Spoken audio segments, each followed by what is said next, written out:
Hola, ¿qué tal? Esto es Conciencia Histórica, un espacio de reflexión sobre la historia, sus hechos y sus procesos con un enfoque en la historia de México.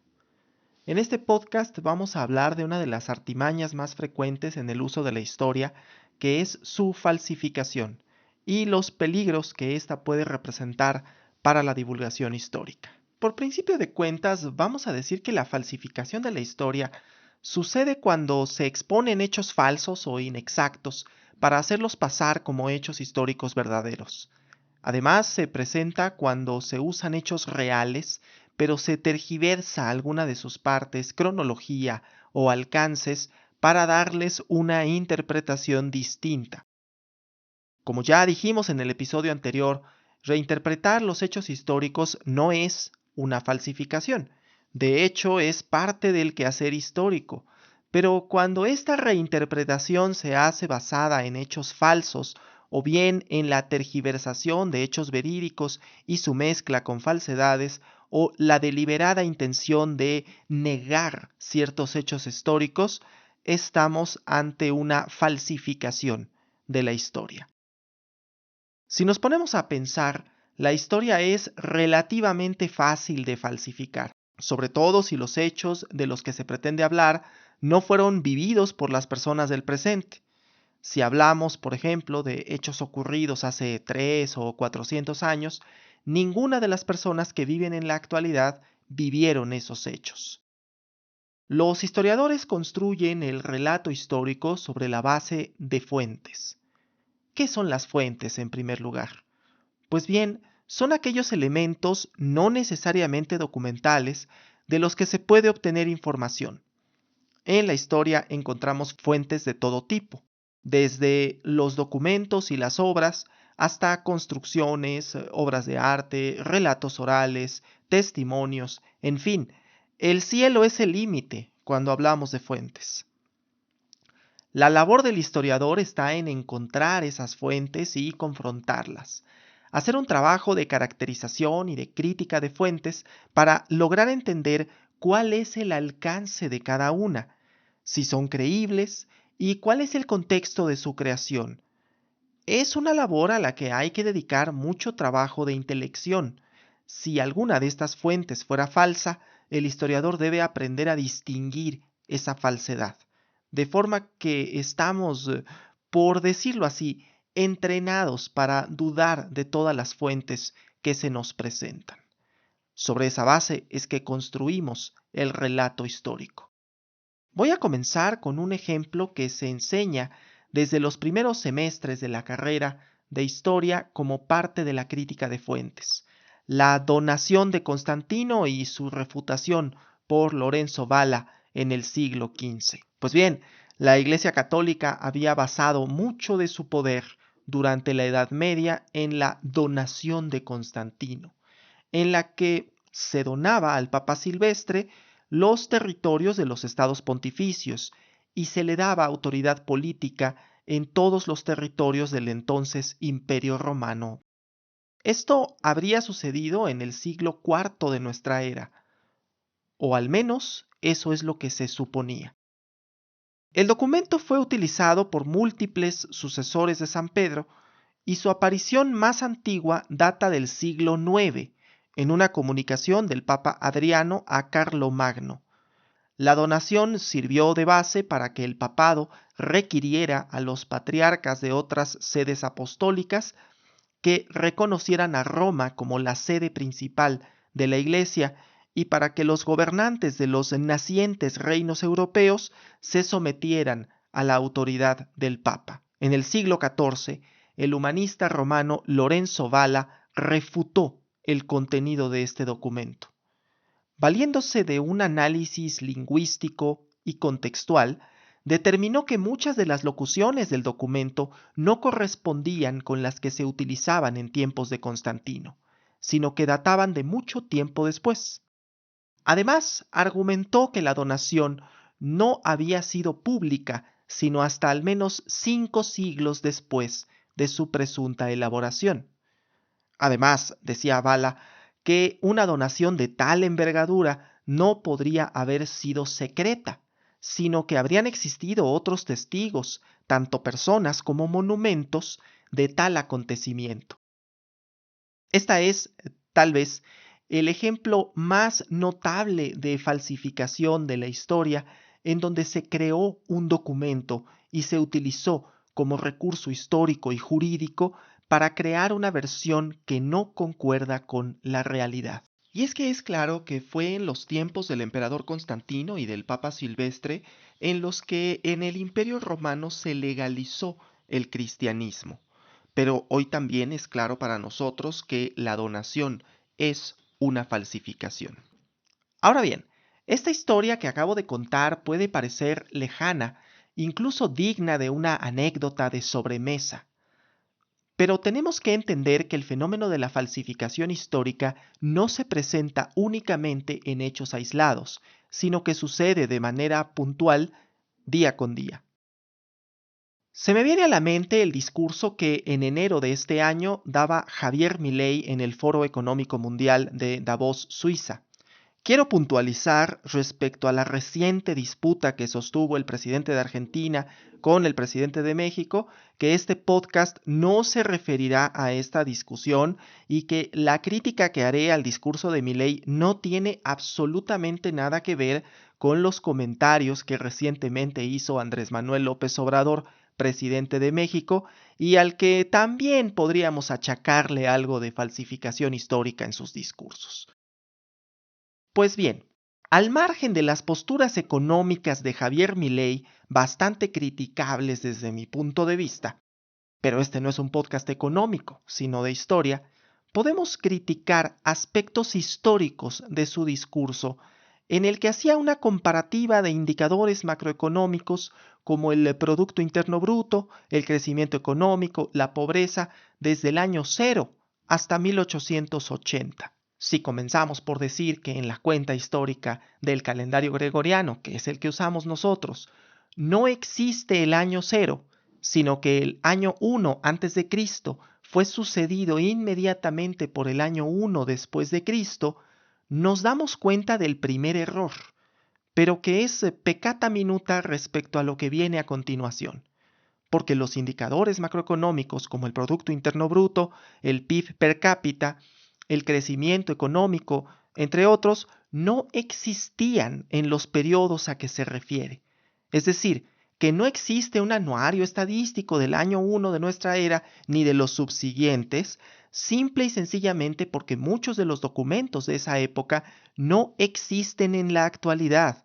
Han sido víctimas de saqueos, inundaciones, incendios, terremotos y demás eventos tanto naturales como intencionales en los que se han perdido. Como ejemplo tenemos el destino que sufrió la ya por entonces deteriorada y decaída Biblioteca de Alejandría en el siglo IV de nuestra era. De hecho, es que entre más atrás vamos en el tiempo, más complejo nos resulta encontrar documentos con la vastedad con la que tienen hoy en día. La regla, de hecho, es que la información de la antigüedad se ha perdido para siempre. Aparte de esto, no es del todo factible creer que en el primer milenio se hubiese tenido la exactitud, el interés de guardar datos estadísticos que hoy pudiéramos interpretar como Producto Interno Bruto per cápita, variable macroeconómica que es propia del siglo XX y cuyo estándar conocemos y aplicamos nosotros, pero que es poco probable que alguien en el siglo I le haya resultado interesante conocer esta variable de algo que muchos siglos después sería conocido como macroeconomía. Es más, resulta absurdo creer que algo como la macroeconomía sería relevante en el siglo I de nuestra era, cuando la misma comenzó a utilizarse en contraposición a los estudios de microeconomía clásica de finales del siglo XVIII. Así, basta con darse cuenta de estos detalles para advertir que, por lo menos, hay un error en los datos que Milei pretendía mostrar en su discurso. Y este error no es accidental, porque si advertimos el resto de su discurso y vemos que pretende decir que el capitalismo es el mejor sistema económico y enaltecer la libertad de este sistema, lo hace basado en datos que, de hecho, no existen como tal, y eso nos permite vislumbrar que estamos ante una franca falsificación de la historia. Y es que claro que podríamos especular acerca de estas variables macroeconómicas en el pasado y tratar de obtener estimaciones basadas en los vestigios arqueológicos y otros documentos que hubieran llegado hasta nuestros días, pero en todo caso, al momento de hablar de estos datos, debería aclararse que se está ante especulaciones y estimaciones y no ante datos absolutamente fidedignos. De esta forma, deducimos el interés en contar una historia basada en datos inexistentes para adecuarla al discurso político y económico que pretendía presentar. Ahora bien, acá en México no estamos exentos de estas prácticas de falsificación histórica. Tan solo en los últimos 30 años hemos visto cambios en los programas educativos en la materia de historia que han modificado, reinterpretado el relato histórico oficial. Pero además, es una crítica colectiva el hecho de que la historia contada por los libros de texto no es precisamente confiable. No es una novedad que cada régimen trata de legitimarse a través de los planes de estudio de la materia de historia. No obstante, también vemos este proceso de falsificación en la construcción de mitos nacionales y en su desmitificación por parte de algunos aficionados a la historia.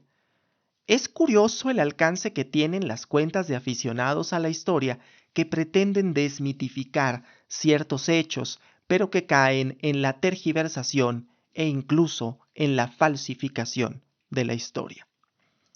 No voy a meterme en el papel de referirme uno por uno a los distintos creadores de contenido e incluso políticos que caen en la falsificación de la historia. Espero que tú, querido oyente, los descubras en la medida que consumas su contenido y te des cuenta que la información tergiversada y falsa que a veces llegan a presentar. Sobre el uso político de la historia ya me referí en un episodio anterior de este podcast. Me llamó la atención hace unos días un texto muy difundido en redes sociales, este que indica que Benito Juárez nunca ganó una elección o que no participó en la elaboración de las leyes de reforma. Un texto que trata de desmitificar a la figura de Benito Juárez. Y aunque no estoy del todo a favor de la exaltación que se ha hecho del personaje de Benito Juárez como héroe nacional, ciertamente estas afirmaciones son falsas. Por un lado, porque, aunque acusadas de fraude electoral y con métodos que para nosotros resultarían sumamente cuestionables, Juárez resultó electo por lo menos 3 veces para el cargo de presidente. Y, por otro lado, una de las leyes de reforma, concretamente la Ley sobre Administración de Justicia y Orgánica de los Tribunales de la Nación, del Distrito y Territorios, promulgada en noviembre de 1855, fue conocida como la Ley Juárez, justamente porque en su redacción, impulso y promulgación intervino Benito Juárez, y en la cual se suprimía toda jurisdicción a los tribunales eclesiásticos. Esto es, que a veces con la intención de desmitificar ciertas inexactitudes históricas, con la intención de bajar de su pedestal a ciertas figuras históricas, se recurre a uno de los más bajos recursos que pueden existir, que es la falsificación de la historia. La falsificación de la historia no discrimina entre facciones políticas, porque todas en algún momento han tratado de presentar los hechos de forma distorsionada o de hablar con falsedades sobre los personajes y hechos históricos. Hace poco me topaba con una publicación en Twitter, ahora X, en donde una usuaria juraba y perjuraba que durante el periodo de la dictadura priista no se creó nada de infraestructura y afirmaba que se trataba de un par de hospitales y carreteras. Esto se puede atribuir, como mínimo, a la ignorancia y, en el peor de los casos, a una franca falsificación. Porque lo cierto es que, nos guste o no, estemos de acuerdo con la forma en que el PRI gobernó el país durante más de 70 años, aclaro que no soy afecto a este partido ni a su sistema, no podemos negar que prácticamente toda la red hospitalaria del Seguro Social y del ISSSTE, así como la red carretera de puertos y aeropuertos y un larguísimo etcétera, fueron construidos en ese periodo. Estos son solo algunos ejemplos de la falsificación de la historia que, repito, tienen presencia no solo en un sector político o religioso, justo porque, como mencioné al inicio de este podcast, es relativamente fácil falsificar los hechos históricos y toca a quienes consumimos ese contenido el decir como el Rayo McQueen, mate, eso nunca pasó. Ahora, puede surgirnos la pregunta, ¿cómo combatir la falsificación de la historia? Es un tema interesante porque puede ocurrírsenos la idea de censurar o eliminar todo contenido que vaya en contra de la verdad histórica, pero de inicio diremos que se trata de una pésima idea. Comenzando con la cuestión de que, como dijo Poncio Pilatos, quid est veritas? ¿Qué es la verdad? Porque esta idea de que existe una sola verdad histórica pasa por alto que la idea que tenemos de verdad histórica es lo que las fuentes nos pueden proporcionar, pero siempre existe la posibilidad de que los hechos sucedieran de manera diferente a lo que la evidencia histórica disponible nos indica. Así, la crítica de fuentes es una parte fundamental del trabajo histórico. La confrontación de posturas e interpretaciones permite arribar a mejores y más razonadas conclusiones sobre ciertos hechos históricos. Nos damos cuenta que censurar las interpretaciones no apegadas a fuentes es una mala idea, porque se podría caer en una dictadura académica, amén de que eso atentaría contra la libertad de expresión. Sin embargo, me parece que sí hay una solución para el problema de la falsificación de la historia. La divulgación histórica con sentido y con ética profesional. Esto es, si bien la carrera de historia no es de las que requieren de un título para su ejercicio, sí se requiere una ética profesional para dedicarse tanto a la investigación como a la divulgación de la historia, corroborando hechos e interpretaciones, citando las fuentes y autocriticando el trabajo hecho con anterioridad. Y no es que yo considere que mi trabajo sea perfecto, pero debo decir que en varias ocasiones a lo largo del podcast Historia Universal Contemporánea me he dado cuenta de hierros o nuevas interpretaciones y no he dudado en modificarlos o en hacer un episodio en donde se contradiga esa postura. Es sano para el debate histórico que existan distintas posturas y el que se critiquen las fuentes. Sería aún más deseable que las personas desde su formación escolar supieran hacer estos ejercicios para evitar así caer en falsificaciones que se ven tan frecuentemente en general en las redes sociales que utilizamos actualmente. Por otro lado, la solución está en los consumidores de este tipo de contenido, quienes tenemos el poder de quitar voz a los que se dedican a dispersar falsedades históricas. Y ojo, no estoy diciendo que no se puedan cometer errores en la divulgación, sino que si se detecta un error de este tipo, es mejor hacerlo notar y como creador de contenido corregir esos errores o en su caso matizar la información que se ha dado. Porque independientemente de las posturas políticas o económicas que uno pueda llegar a tener, lo cierto es que atentar contra los hechos verificables constituye una falta de honestidad intelectual y una falta de respeto para nuestra audiencia. Bien, esto ha sido todo por ahora. Te agradezco si has escuchado hasta el final de este episodio y te invito a suscribirte a mi canal de YouTube si aún no lo has hecho, así como a regalarme tu like. Créeme que me ayuda bastante. También puedes considerar hacer alguna donación a través del enlace de PayPal que se encuentra en la descripción de este episodio. Y recuerda que también puedes seguir el contenido del podcast Historia Universal Contemporánea, en el que en este momento estamos hablando sobre la Segunda Guerra Mundial. Muchas gracias y hasta la próxima.